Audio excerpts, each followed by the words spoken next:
अरे विकासाची सुरुवात करायला ना एक क्षण पण पुरेसा आहे.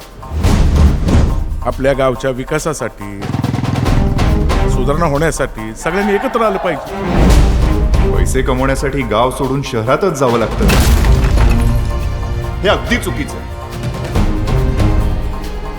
आपल्या गावातच राहून शेतीबरोबर जोडधंदा करूनही तुम्ही पैसे कमवू शकता.